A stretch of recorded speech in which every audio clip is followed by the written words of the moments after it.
MLP Series Review, Season 2, Episode 11, Hearths Warming Eve. So, this episode is a deep lore episode, and Ponies seems to really suffer from its deep lore because it just doesn't really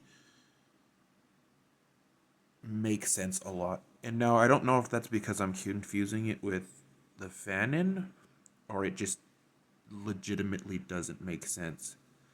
Um, According to this episode, Celestia um, has always ruled Equestria, or not always ruled Equestria. That's not true. She came in during Equestria, and there was events prior to that in which she wasn't the ruler.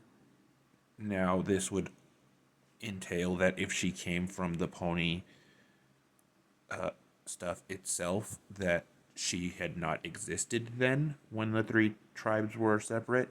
However, it also seems to imply that Star Swirl the Bearded predates her and Luna, which is strange. But it also contradicts itself because they don't they're not consistent at all with what can and can't happen and why things can and can't happen. For example, Celestia and Luna raise and lower the moon and the sun, and I don't know if I'm mixing it with fanon or if it happens in episodes, but if it does, I will probably say it in the review of the episode.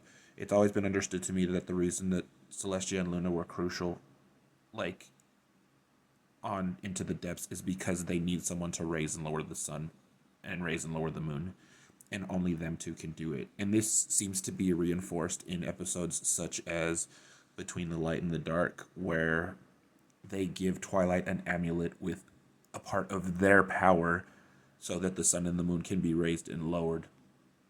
But then they say in this episode, Hearths Warming, that the unicorn tribe would raise and lower the sun and the moon for bargaining purposes, basically.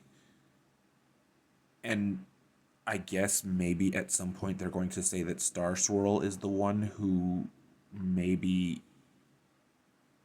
I really don't know, just guessing, that he created Celestia and Luna. But that just seems so strange. I'm not sure. I'd have to I'll have to obviously watch more episodes. But the problem then becomes just completely illogical, nonsensical. Like, and then it's just, the series is so far gone that I would have to again ignore the canon. But getting back to this episode, it was fine. It's just a a fairly boring deep lore episode because you learn the beginning of Equestria, but it doesn't seem to be a good way of creating Equestria. And the problem, not the problem, but another thing that makes me laugh is not even makes me laugh, makes me consider, is the way that the alicorns became beings in Lost and Found. And it was that the harmony between the pony tribes created them, a combination of all three, and that's how Celestia and Luna came to be, which is way, way, way better than whatever there might be shown in the episodes.